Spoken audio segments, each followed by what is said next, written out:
Hello and welcome back to my channel. My name is Dwayne. I got a video for that Kimball, United States Army veteran and retired VA rating specialist. Today, I'm going to be giving you my 10 most common mistakes veterans make when it comes to the VA claims process and they don't even realize it. Make sure you stick around.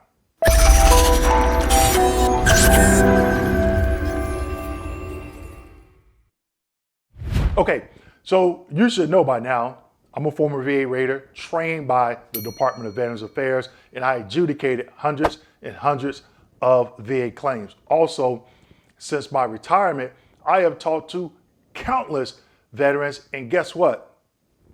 They're still making some common mistakes and they don't even realize it. So today I'm giving you my 10, all right? Now, these 10 are in no particular order. It's just my 10, all right? So let's go ahead and get into it. Number one. As you can see here, number one, it's not providing enough evidence, okay? A lot of veterans, they'll just send in one document and that's it. Now, I'm not saying overload the system, but what I am saying is submit the correct evidence. Make sure it is enough, okay?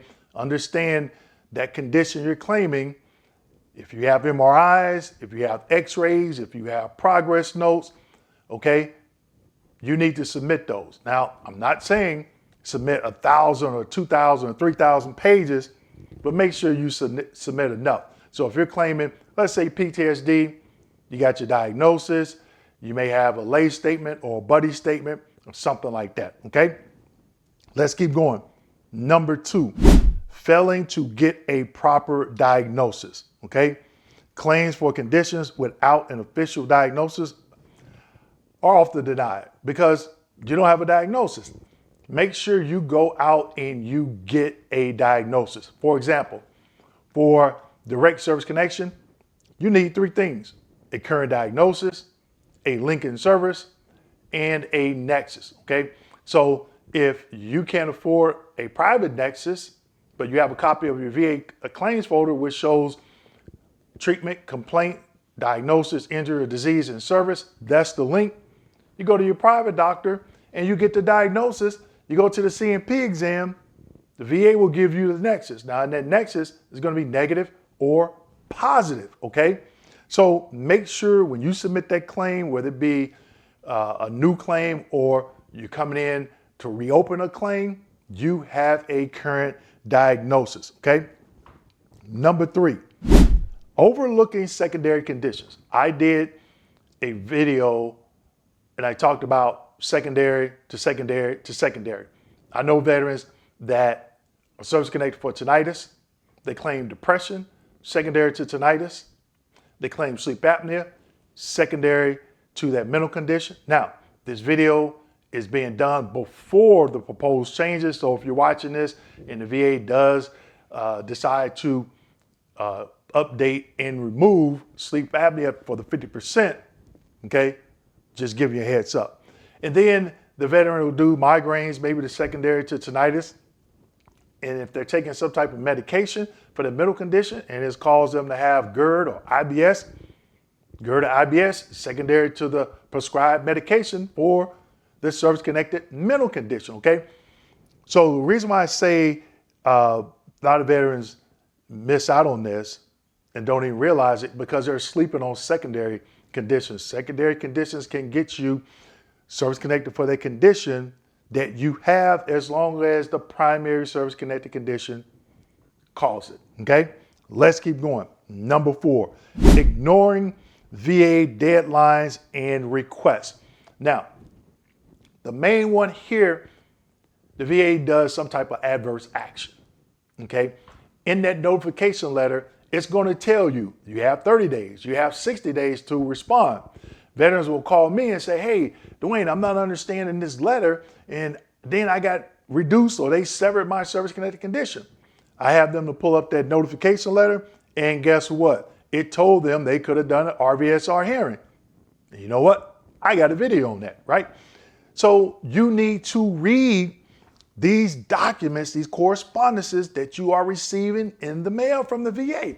I know it's not a sexy topic, it's boring, but at the end of the day, you need to read this information so you know if they're asking you for something, they will put a time limit on it, okay?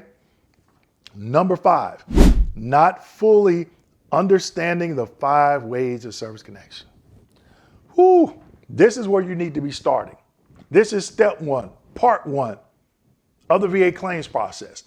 In my book, VA Claim Success, if you look on page 13, I break it down. There is a diagram. I list on the right-hand side conditions. On the left-hand side, I list the 5 ways of service connection. You ask yourself, I'm claiming sleep apnea. Under the 5 ways of service connection, how are you claiming it? Do you have the evidence? Do you have enough evidence? Is it the correct evidence? Do you have a diagnosis?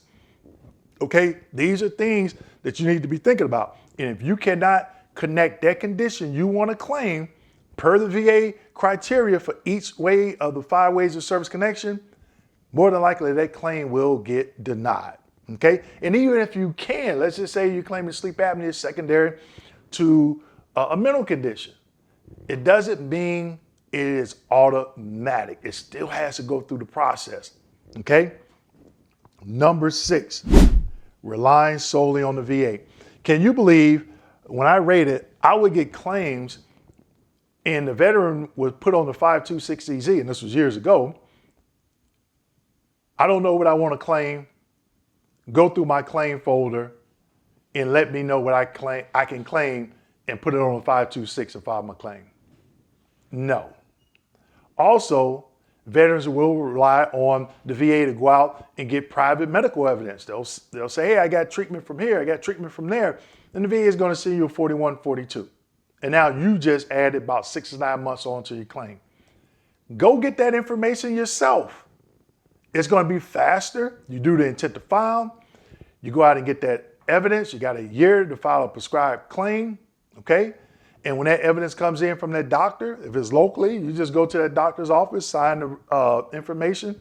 If they make you pay for copies or whatever, you pay for it, you get it, and you submit it with your claim. Stop relying on the VA to do all this stuff. Now, if you can't do it, I understand.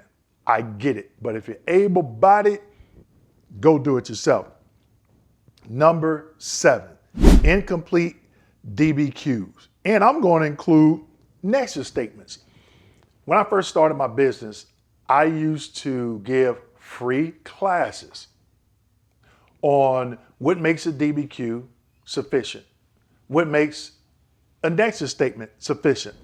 And I stopped doing it because a lot of people, they were signing up and they weren't showing up. And I'm like, okay, I'm filling up my calendar. You need to know that, especially if you are paying a few $100s or over $1,000 for these DBQs and nexus statements.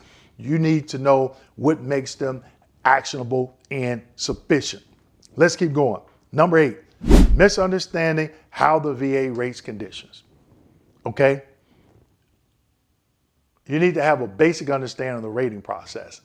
But if you're filing something like, let's say hypertension, what is the criteria for the 0%, 10%, 30, 40, whatever percentages they assign for that? What is the diagnostic code criteria? And a lot of people say, well, I don't have to know that. When you go to that exam, guess what? That doctor is going to be asking you questions that are on the DBQ from the diagnostic code criteria.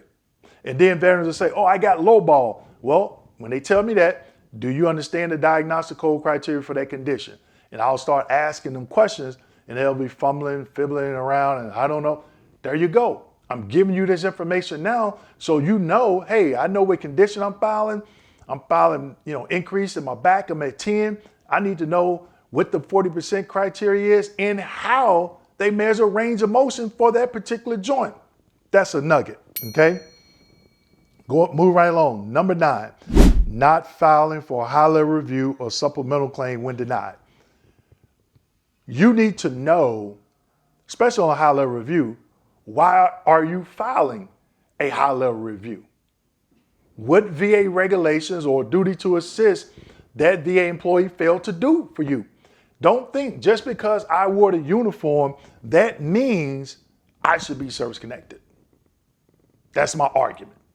or they didn't look at this, or they didn't look at that. If they put it in the evidence section of the rating decision, they're saying they looked at it. If you say, oh, they ignored it, how do you prove that they ignored it? Okay, you're trying to argue an opinion opposed to fact. You need to be arguing fact. Supplemental, we all know you need new and relevant evidence. So before you submit that claim, especially if you had a CMP exam, you might want to get a copy of it so you understand why that doctor said no. What was the reason why that doctor said no? Okay. Number 10, and this is the last one. I may give you a bonus one. Overloading with irrelevant evidence. Submitting too much unrelated information can complicate and delay claims processing. Okay. What I mean by that is a lot of veterans just love to just send stuff in. Okay. One of the things I did when I went out and got my private medical evidence and the doctor sent it to me, I got it in the mail, I went through it. I pulled out everything that was in those progress notes that only pertain to what I was claiming. Because I've seen veterans submit stuff, okay? Veteran service connected for, let's say, veteran service connected for migraines. They're service connected for a back condition. They're service connected for a mental condition.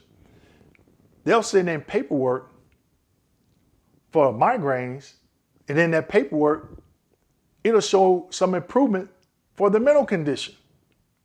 Now you just gave evidence that shows improvement.